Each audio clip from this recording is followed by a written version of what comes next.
Hello प्रिय विद्यार्थियों।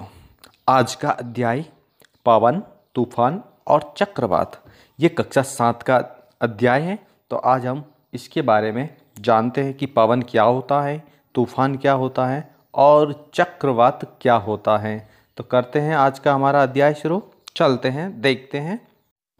यहाँ पर एक जो ग्राफ दिया हुआ है, उड़ीसा समुद्र तट की ओर बढ़ता हुआ चक्रवात का एक सैटेलाइट फोटो है, जो कि ये 1999 का है।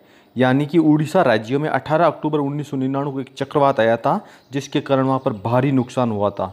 इस चक्रवात में जो पवन का वेग था, यानी कि वायु का वेग था, वो 200 किलोमीटर प्रति घंटा था।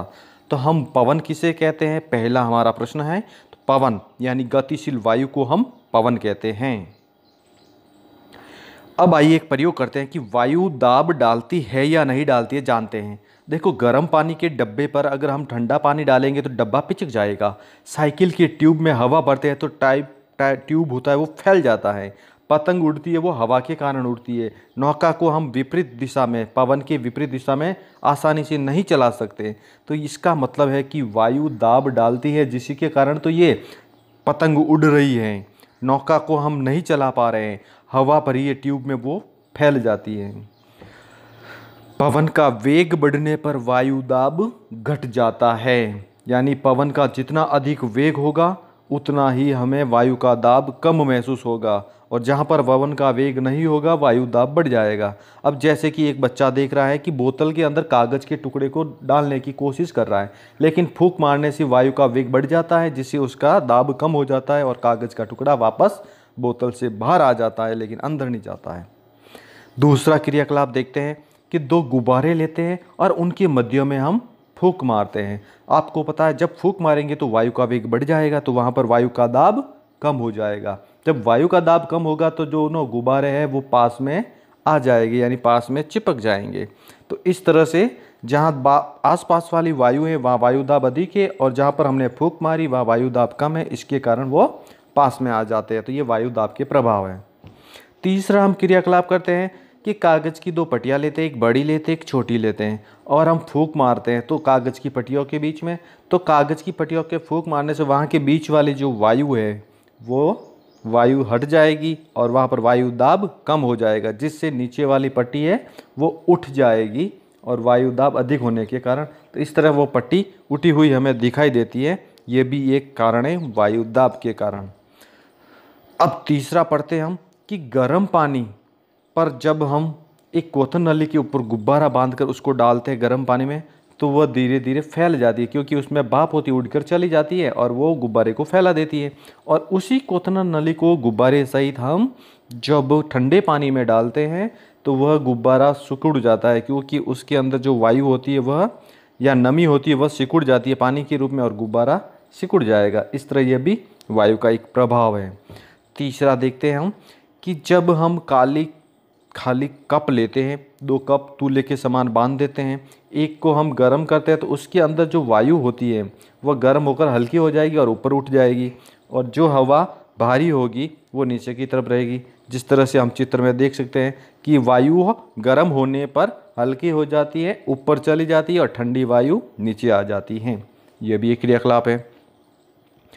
पवन धाराएं पृथ्वी के असमान रूप से गर्म करती हैं। हम जानते हैं कि भूमध्य क्षेत्र वह गर्म क्षेत्र होता है, ध्रुवीय क्षेत्र ये ठंडा क्षेत्र होता है। अब दोनों जब असमान है तो गर्म हवा ऊपर चली जाएगी तो वहाँ पर खाली स्थान हो जाएगा, तो ध्रुवीय क्षेत्र की जो ठंडी हवाएं हैं वह भूमध्य क्षेत्र की तरफ चलेगी।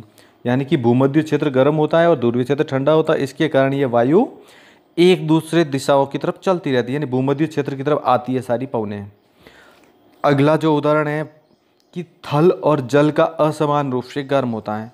हम जानते हैं कि पृथ्वी गर्मियों में जल्दी गर्म हो जाती है, पानी धीरे धीरे गर्म होता है। जब पृथ्वी ज़्यादा गर्म हो जाएगी तो वहाँ की जो वायु है वो भी गर्म होकर ऊपर चली जाएगी हल्की होने के कारण, और उसको स्थान लेने के लिए खाली स्थान समुद्र की ठंडी वायु आती है। इस तरह से ये वायु चलेगी समुद्र से थल की तरफ, इसे हम मानसूनी पवनें कहते हैं। आइए अब हम जानते हैं तड़ित झंझा यानी बिजली क्या होता है। गिरती हुई वर्षा की बूंदें और ऊपर उठती हुई वायु के मध्य घर्षण होता है, जिसके कारण बिजली उत्पन्न होती है। यह बिजली ही तड़ित झंझा कहलाती है। अब तड़ित झंझा से क्या क्या सावधानी हमें सावधानी रखनी चाहिए? किसी ऐसे वृक्ष के नीचे आश्रय लेना चाहिए जो कि अलग थलग हो, वन के बीच में ना हो, खुले जमान पर लेट सके। दूसरा, धातु की डंडी वाले छाते का प्रयोग ना करें, बिजली की निकट ना बैठें, और कार या बस में है तो बाहर निकल जाए, सुरक्षित स्थान पर चले जाए, और यदि आप जल में हैं तो बाहर निकल जाए या इमारत में चले जाएं।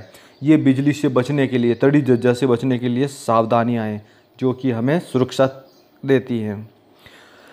तड़ी झंझा कैसे चक्रवात बन जाती है? कि जब वायु की पवनें ऊपर की तरफ उड़ती है और बूंदें नीचे की तरफ आती हैं तो उनके बीच वाला क्षेत्र एक खाली स्थान बन जाता है जिसे हम नेत्र कहते हैं, यानी वायु दाब कम हो जाता है। और जब वर्षा नीचे गिरती हुई घूमती हुई चक्रवात के रूप में नीचे गिरती है, इसी को हम चक्रवात कहते हैं, टाइफोन कहते हैं, जो कि वर्षा की बूंदों को हवा के साथ में तेज़ी से गिराता है। हम देखते हैं कि चक्रवात बहुत भारी भारी नुकसान करते हैं। चक्रवात के कारण समुद्र का पानी कहीं मीटर तक ऊपर उठ जाता है, जिसे फिर वह पानी जब ज़मीन पर गिरता है तो बहुत भारी नुकसान पहुंचाता है। यानी चक्रवात तेज़ हवा के साथ में पानी होता है जो कि उठा लेता है पानी समुद्र के, और किनारे पर जो बसे हुए गांव है समुद्र के किनारे, वहां पर उस पानी को गिरा देता है। यानी भारी भारी गिरने के कारण वहां पर सुनामी जैसे लहरें आ जाती है और बहुत भारी नुकसान पहुंचाता है। चक्रवात से भी बहुत नुकसान होता है। चक्रवात को अमेरिका महाद्वीप में हरिकेन कहते हैं और फिलीपींस और जापान देश इसे टाइफून नाम दिया गया है चक्रवात को। आप नक्शे में देख सकते हैं किस तरह से पवन और चलती है। टॉर्नेडो यानी चक्रवात से सुरक्षा हम किस प्रकार करेंगे कि जब भी ये टॉर्नेडो या चक्रवात आता है तो हम अपने कोहनी हाथ मोड़कर ज़मीन के ऊपर लेट जाएंगे, और इससे सुरक्षित करने के लिए या तो किसी टेबल के नीचे या किसी कमरे में है तो टेबल के नीचे सुरक्षित स्थान पर जगह ले लेंगे, और अगर बाहर है तो बाहर हम लेट जाएंगे ज़मीन पर ताकि उसकी निकटता से दूर बने रहें। टॉर्नेडो से बचाव के लिए हमें आश्रय भूमि गहराई अथवा भवन के अंदरूनी भाग में ऐसे कक्ष में होना चाहिए जहाँ खिड़कियाँ नहीं हो। यदि ऐसे आश्रय उपलब्ध न हो तो टॉर्नेडो से बचाव के लिए खिड़कियों को बंद करके किसी मेज या टेबल के नीचे बैठ सकते हैं। इन्हीं स्थानों में कचरा आसानी से नहीं पहुंचता है, और बचाव के लिए आपको घुटनों के बल नीचे झुककर अपनी बाहों को अपने सिर और गर्दन के चारों ओर लपेटकर अंदर छुपकर बैठ जाना चाहिए, तभी हम चक्रवात से बच जाएंगे और हमें सुरक्षित रहेंगे।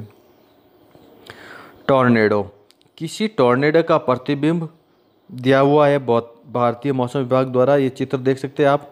टॉर्नेडो एक गहरे रंग के कीपाकार बादल होते हैं, यानी लंबे कीप के समान ये बादल होते हैं।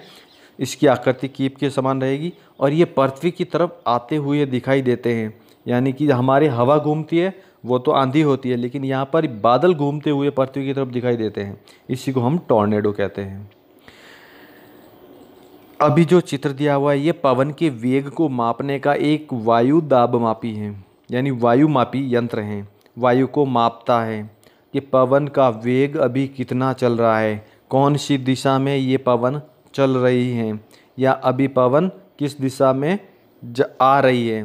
तो ये सब हमें वायु मापी यंत्र द्वारा ही पता चलेगा कि वायु की दिशा क्या है और वायु का वेग क्या है।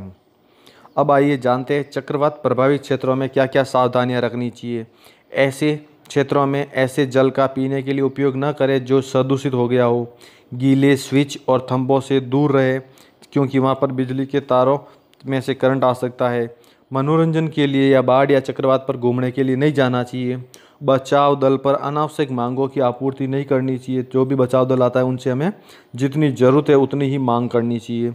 अपने पड़ोसियों और मित्रों को यथासंभव सहयोग और सहायता प्रदान करनी चाहिए, क्योंकि हम आपस में मिलजुल कर भी एक दूसरे की सहायता करेंगे तभी इन चक्रवात से हम बच सकते हैं और नुकसान कम हो सकता है। आइए अब जानते हैं प्रभावी सुरक्षा के उपाय क्या कर सकते हैं हम पहले से। जब भी हमें चक्रवात की चेतावनी मिले तो हमें उसको चेतावनी को अच्छी तरह से सुनकर उसके बारे में अमल करना चाहिए। सरकारी संस्थानों, समुद्रों, मछुआरों आदि को शीघ्र चेतावनी देने के लिए हमें संचार व्यवस्था करनी चाहिए, और चक्रवात संभावित क्षेत्रों में चक्रवात आश्रयों का निर्माण करके लोगों को तेजी से सुरक्षित स्थानों पर पहुंचाने के लिए हमें प्रशासन की व्यवस्था करनी चाहिए। आइए अब हम जानते हैं इस अध्याय में हमने क्या क्या सीखा।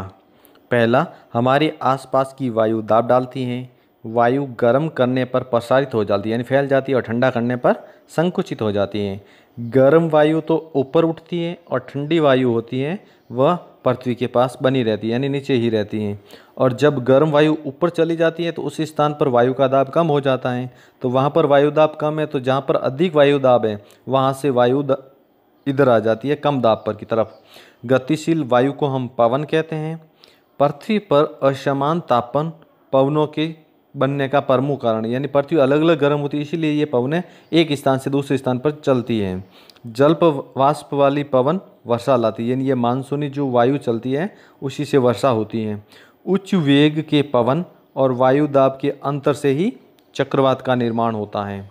उपग्रहों तथा राडार जैसे उन्नत प्रौद्योगिकी की सहायता से चक्रवातों की मॉनिटरिंग करके हम लोगों को पहले से ही चेतावनी द्वारा सुरक्षित कर सकते हैं। स्व सहायता सबसे अच्छी सहायता होती है, अतः किसी भी चक्रवात के आने से पहले ही अपनी सुरक्षा की योजना बना लेना और सुरक्षा के उपाय को तैयार रखना अच्छा रहता है।